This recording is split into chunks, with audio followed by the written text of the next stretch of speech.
Hello student, स्वागत है DJ study पे। बायोलॉजी का क्लासिफिकेशन चल रहा था आपका और इसमें हम प्रोटोजोन्स पढ़ रहे थे। 5 किंगडम्स क्लासिफिकेशन में उसके कुछ एग्जांपल्स हो गए थे, ये आप चीज़ पढ़ चुके थे। प्रोटिस्टा के अंदर डायनोफ्लैजिलेट हो गया, जुगलिनॉइड हो गया। अब स्लाइम मोल्ड थोड़ा सा स्टार्ट किया था मैंने, दोबारा स्टार्ट करते हैं इसको। स्लाइम मोल्ड सैप्रोफिटिक प्रोटिस्ट होते हैं। इनके अंदर जो क्या होता है हमारा सैप्रोफिटिक होते हैं, that means they obtain their food from the dead and decay organic matter. Under the suitable condition form the aggregate called the plasmodium. Suitable condition form an aggregate मतलब इकट्ठे हो जाते हैं। अगर ये आपस में बहुत सारे इकट्ठे हो जाते हैं तो क्या बनाते हैं, हमारा प्लाज्मोडियम का फॉर्मेशन करते हैं। And grow in the dead and decayed twig and leaves. कहाँ ग्रो करते हैं? सड़ी गली पत्तियों पर, डालियों पर जो गिर जाती है, टूट जाती है, वहाँ पर ये ग्रो करते हैं। ड्यूरिंग द अनफेवरेबल कंडीशन, ये तो फेवरेबल कंडीशन जब उन्हें चाहिए सारी चीज़ें मिल रही होती हैं तब की कंडीशन की बात करते हैं वो। ठीक है, अनफेवरेबल कंडीशन में क्या होता है? Unfavourable condition the plasmodium differentiate and form the fruiting body bearing the spore and their tips. अब ये क्या कहते हैं, बॉडी के अंदर डिफरेंशिएशन होता है, डिवीजन होता है, और फ्रूटिंग बॉडी मतलब जो जहाँ पर इसके स्पोर इकट्ठे रहते हैं, और वो कहाँ होता है? टिप पे इसके स्पोर इकट्ठे हो जाते हैं जब अनफेवरेबल कंडीशन आती है। एक गोल ऐसे बॉल जैसी रचना बना लेते हैं, बॉल जैसी स्ट्रक्चर्स बना लेते हैं, और बॉल जैसी स्ट्रक्चर में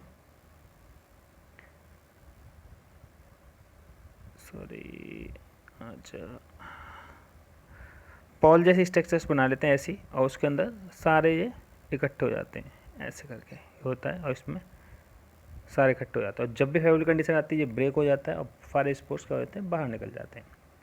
the spores have the true wall which is the extremely resistance and survive to for the many years। सोचने वाली बात है, many years की बात कर रहा है कि इसकी जो वॉल होती है स्पोर्स की एक्सट्रीमली रेजिस्टेंट होती है and disperse in air current. तो ये एयर करंट के थ्रू डिस्पर्स भी हो जाते हैं, फैल भी जाते हैं, और बहुत कई सारे सालों तक ये ऐसे पड़े रहते हैं। जब तक इन्हें फेवरेबल कंडीशन नहीं मिलती तब तक आराम से पड़े रहते हैं। जब भी फेवरेबल कंडीशन आती है इनके हिसाब से, फेवरेबल कंडीशन मतलब जब पानी हो, नमी हो, टेम्परेचर ज़्यादा हो, तो जितने मोल्ड होते हैं सबको ग्रो करने के लिए दो कंडीशन ज़रूरी है, high temperature, high humidity. Temperature ज़्यादा होना चाहिए और ह्यूमिडिटी होनी चाहिए, नमी होनी चाहिए, तब ये अच्छे से ग्रो कर पाते हैं। नेक्स्ट है आपके प्रोटोजोन्स। प्रोटोजोन्स की अगर हम देखते हैं तो protozoans are the heterotrophs. Heterotroph by ऊपर वाले सैप्रोफिटिक थे स्लाइम मोल्ड, ये कैसे हमारे heterotroph that depend upon the other for the food. They live on the predator और पैरासाइट। प्रेडेटर और पैरासाइट पर रहते हैं ये for their food. Have the major group, 4 group हैं इसके, अमीबॉइड, फ्लैजिलेटेड, सीलिएटेड और स्पोरोजोन। ये आप पढ़ चुके हो सारे 9th 10th क्लास में, एक बार देखते हैं बस। देखिए, amoeboid catch the prey using the pseudopodia. Pseudopodia किसके अंदर पाया जाता है? अमीबा के अंदर और एंट अमीबा के अंदर। ये पैरासाइट है। एंट अमीबा कैसा होता है? पैरासाइट होता है। अमीबा ऐसे, ये अमीबा हो गया। तो ये जो स्ट्रक्चर कहलाती है हमारी, क्या कहलाती है? सूडोपोडिया। अब यहाँ कोई प्रे है तो ये सूडोपोडिया इंक्रीज करेगा अपने, और धीरे धीरे इंक्रीज करने के बाद इसको क्या कर लेगा? अंदर ले लेगा। तो ये पैरासाइट नेचर के होते हैं। दूसरा होता है हमारा फ्लैजिलेट, जिसमें एक या एक से ज़्यादा फ्लैजिला पाए जाते हैं, causing the disease and sleeping sickness, trypanosoma gambiense. Sleeping sickness cause करता है, ये भी पैरासाइट नेचर का होता है। फ्लैजिलेटेड होता है, इसमें फ्लैजिला पाए जाते हैं। नेक्स्ट होता है ciliated, have the cilia, move the food into the gullet और help to locomotion paramecium. Cilia क्या करता है? एक तो फूड को कैप्चर करने में हेल्प करता है, प्लस लोकोमोशन में, उसके मूवमेंट्स में हेल्प करता है। एग्जाम्पल क्या है हमारा इसका? पैरामीशियम। नेक्स्ट हमारा sporozoans, have the infected the spore like the stage of the life cycle, like Plasmodium जो मलेरिया कॉज करता है। मलेरिया कैसे होता है? एनाफ्लीस। ये तो एनाफ्लीस से ट्रांसफ़र होता है, लेकिन कॉज कौन करता है उसे? प्लाज्मोडियम। ध्यान रखना है, मलेरिया ट्रांसफ़र कौन करता है? फीमेल एनाफ्लीस। कॉज कौन करता है? हमारा प्रोटोजोन्स होता है, और प्रोटोजोन का नाम क्या है हमारा? प्लाज्मोडियम। ये हो गया हमारा पहला प्रोटिस्टा। अब हम दूसरा फाइलम देखते हैं, और दूसरा है हमारा फंगी। फंगी कैसे होते हैं, देखो हमारे पहले हेटेरोट्रॉपिक होते हैं, ये नॉन क्लोरोफिलस होते हैं, एल्गी क्लोरोफिलस होती हैं, फंगस नॉन क्लोरो, सारी एल्गी नहीं, कुछ एल्गी।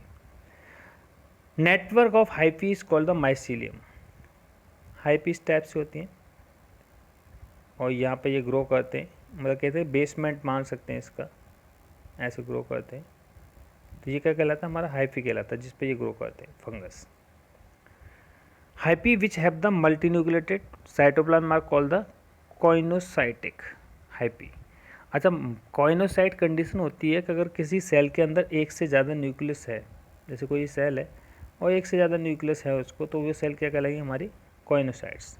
तो इसके हाइपी जो होते हैं हमारे कॉइनोसाइट होते हैं, एक से ज़्यादा न्यूक्लियस पाए जाते हैं। सेल वॉल काइटिन की बनी होती है, पॉलीसैकेराइड्स की बनी होती है। Cosmopolitan grow in the warm and humid area. तो वार्म और ह्यूमिड एरिया पर ग्रो करते हैं, कॉस्मोपॉलिटियन कहलाते हैं।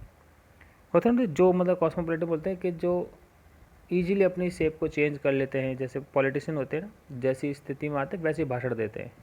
सेम इसके केस में भी होता है, ये भी कॉस्मोपॉलिटिक है। जैसे कॉस्मेटिक लगा लिया वाला, आराम से कोई मेकअप वेकअप किया और फिर आराम से अपनी स्थिति के अनुसार सामने के हिसाब से किस सामने क्या बोलना है, कैसे बोलते हैं, जैसे पॉलिटिशियन करते हैं वैसे हमारा ये भी करते हैं फंगस। सेप्रोफिटिक होते हैं, पैरासिटिक होते हैं, सिम्बायोटिक होते हैं। सेप्रोफिटिक आप पढ़ चुके हैं, पैरासिटिक पढ़े हैं, सिम्बायोटिक समझते हैं। इट इज़ द लाइकेन और माइकोराइजा। सिम्बायोटिक रिलेशनशिप क्या होती है, देखो, it is the mutually understanding, mutually beneficial relationship.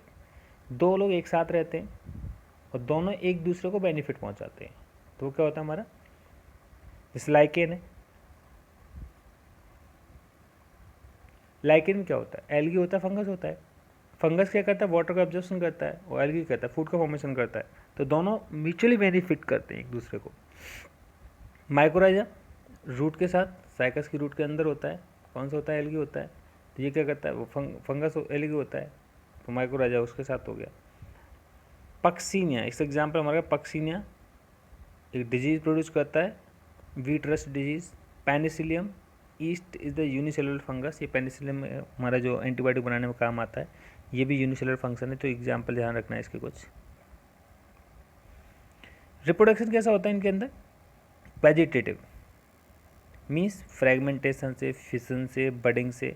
A sex का रिप्रोडक्शन होता है हमारा कॉनिडिया से, स्पोरेंजियोफोर, जूस्पोर, ये मैं अब बता चुका हूँ आपको फर्स्ट चैप्टर में। Sexual reproduction by oogamous, oospore और एस्कोस्पोर और basidiospore produce the fruiting body, produce करता है। फ्रूटिंग बॉडी के बारे में मैंने अभी बताया था थोड़ी देर पहले। Sexual reproduction involve the 3 step, अभी मैं बताया था सेक्सुअल रिप्रोडक्शन oospore, एस्कोस्पोर या बैसिडियोस्पोर। तो जनरल बात कर लेते हैं, जनरल सेक्सुअल रिप्रोडक्शन में होता क्या है। देखिए, सेक्सुअल रिप्रोडक्शन में 3 स्टेप्स होते हैं। पहला होता है हमारा प्लाज्मोगेमी, जहाँ प्रोटोप्लाज्म का फ्यूजन होता है। Plasmogamy means fusion of the protoplasm. दूसरा होता है कैरियो, कैरियो मीन्स न्यूक्लियस, जहाँ न्यूक्लियस का फ्यूजन होता है 2 का। And meiosis in the zygote resulting in the haploid. Zygote तो बन गया सेक्सुअल रिप्रोडक्शन से, अब उसके अंदर म्यूसिस होगा और म्यूसिस क्या होगा, म्यूसिस से वो सेल 2 सेल्स में या 4 सेल में वो डिवाइड हो जाएगी इस टाइप से। डाइकैरियोफेज होती है, एक सेल के अंदर 2 न्यूक्लियस। डाइकैरियोट कंडीशन क्या कहलाता है, ये कोई सेल है इसके अंदर 2 न्यूक्लियस होते हैं, उसको डाइकैरियोट कंडीशंस बोलते हैं। Having the dikaryon, it is the intervening dikaryotic stage n+n, 2 nuclei per cell between the plasmogamy and karyogamy in the fungus like the ascomycetes basidio. किस में पाया जाता है, एस्कोमाइसिटी और बेसिडियोमाइसिटी इसके अंदर पाया जाता है। अच्छा, ये फंगस की क्लास है, जब डिटेल क्लासिफिकेशन पढ़ेंगे तब इन सब की बात करेंगे। अभी हम पढ़ रहे हैं 5 किंगडम क्लासिफिकेशन, जहाँ 5 में डिवाइड किया जाता है। जब प्लांट क्लासिफिकेशन पूरा होगा तब इसमें बेसिडियोमाइसिटी, एस्कोमाइसिटी सब की बात करेंगे। बस आपके एनसीईआरटी में इतना डिटेल नहीं है। अब बात करते हैं फंगी की, ये आगे आपकी कुछ फंगस से पहला हमने फाइकोमाइसिटीज। फाइकोमाइसिटीज जो होता है हमारा, that the grow on the decaying wood और obligate parasite on the plant. Obligate parasite का मतलब प्रॉपर पैरासाइट है, ये दूसरे पर डिपेंड रहता है फुल्ली। कहाँ पर ग्रो करता है, डिकेइंग वुड मतलब सड़ी गई लकड़ी के ऊपर। माइसिलियम एसेप्टेड और कॉइनोसाइट होता है।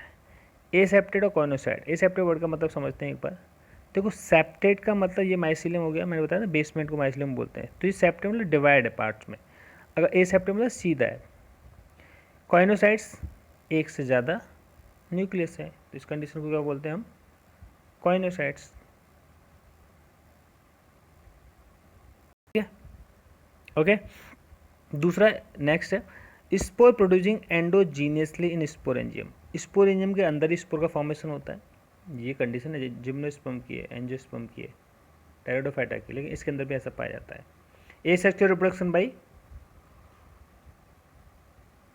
जू स्पोर या प्लानोस्पोर, वर्ड्स आते हैं पूछने, बस ध्यान रखना इसके करेक्टरिस्टिक पूछने आती है। बताया अगर क्वेश्चन आएगा तो ऐसे आता है ए सेप्टेट कॉइनोसाइटिस माइसिलियम किसके अंदर पाया जाता है, तो बता देना फाइकोमाइसिटी के अंदर। Zygospore are form by the fusion of the gametes. Gamete से जाइगोस्पोर का फॉर्मेशन होता है, जैसे राइजोपस हो गया, एल्बो हो गया, म्यूकर हो गया, इसके कुछ एग्जाम्पल है, एक दो एग्जाम्पल याद रखना एग्जाम पर्पज से। नेक्स्ट बात करते हैं एस्कोमाइसिटीज। ये also known as sac fungi बोलते हैं इसको। इट ऑल्सो सैप्रोफिटिक होती है, डिकम्पोजर भी होते हैं इसमें, पैरासिटिक भी होते हैं, या कार्पोफिलस ग्रोइंग ऑन द डंग होती है, काउ डंग, पाउ डंग, उसके ऊपर ग्रो करते हैं, उसको कार्पोफिलस बोलते हैं। माइसिलियम ब्रांच्ड होता है, अब इसका माइसिलियम देखो ब्रांच होता है, सेप्टेड होता है, मतलब डिवाइड रहता है, और ऐसे ब्रांच भी होती है उसमें बीच बीच में, और सेप्टेड होता है। Asexual spore are called the conidia producing the exogenously on the conidospore. Sexual spore are called the ascospore, producing by the endogenously in ascus is producing the inside the fruiting body is called the ascocarp. Example ध्यान रखना इसके, Aspergillus, Neurospora, Saccharomycetes, unicellular fungus, Clavicar purpura, Morels, दो तीन example. Aspergillus याद रखना तो important है, Aspergillus, Neurospora और Clavicaps। नेक्स्ट हमारा बेसिडियोमाइसिटी। माइसिलियम सेप्टेड होता है, ब्रांच्ड होता है, ऊपर वाला सेप्टेड था, ब्रांच था, उसी जैसा है। Generally asexual spores are not found, इसमें उसमें एसेक्सुअल और सेक्सुअल दोनों थे ऊपर वाले में, इसके अंदर एसेक्सुअल और सेक्सुअल दोनों स्पोर थे, इसमें केवल एसेक्सुअल स्पोर नहीं पाए जाते। वेजिटेटिव रिप्रोडक्शन होता है फ्रेगमेंटेशन से। सेक्सुअल रिप्रोडक्शन किससे होता है, फ्यूजन ऑफ द वेजिटेटिव और somatic cells to form the basidium produce the basidiocarp. अच्छा, बेसिडोकार्प तो एक फ्रूटिंग बॉडी होती है जिसमें स्पोर रहते हैं, बस ध्यान रखना है इतना। Basidiocarp, basidium produce 4 basidiocarp exogenously after meiosis. Agaricus, ustilago, puccinia, ये कुछ एग्जाम्पल्स हैं इसके। नेक्स्ट हमारा ड्यूट्रोमास्टी, इसको बोलते हैं फंगी इन्फरफेक्टाई। मेडिकल में बहुत बार क्वेश्चन आ चुका है, फंगी इन्फरफेक्टाई किस क्लास को बोला जाता है।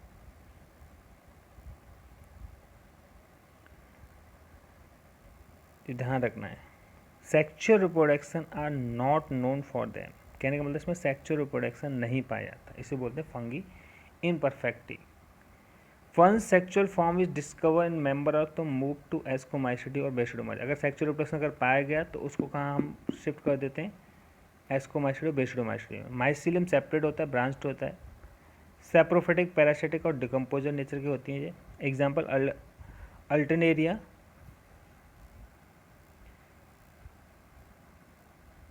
एग्जाम्पल क्या है इसका, अल्टरनेरिया और कॉलेटो ट्राइकम और ट्राइकोडर्मा। एक याद रखना, अल्टरनेरिया ज़्यादा पूछना था एग्जाम में, तो आप एक याद रख सकते हैं बस। तो ये था आपका फंगस और वायरस, वीरोइड, ये कुछ टॉपिक, लाइकेन वाइकेन, थोड़े से टॉपिक्स बचे हैं, ये चैप्टर ख़त्म हो जाएगा आपका। तो अगर आप इस वीडियो देख रहे हो, पूरा वीडियो आपने देखा है, तो नीचे आपको एक रेड कलर का बटन दिखाई दे रहा होगा, उस पर पहले क्लिक करो, ठीक है, अगर आपने सब्सक्राइब नहीं किया तो, जिससे आपको नेक्स्ट वीडियो का नोटिफिकेशन आपके पास पहुंच जाए। लाइक कर सकते हो, करो, नहीं लाइक करो कोई बात नहीं, लेकिन इसको सब्सक्राइब ज़रूर करो। रेड बटन पर क्लिक करके जाना है, जो भी देखेगा इस वीडियो को, उससे पहले नहीं जाना। Okay, thank you for the watching. अच्छे से पढ़ो, मेहनत करो, सफलता ज़रूर मिलेगी। Okay, bye.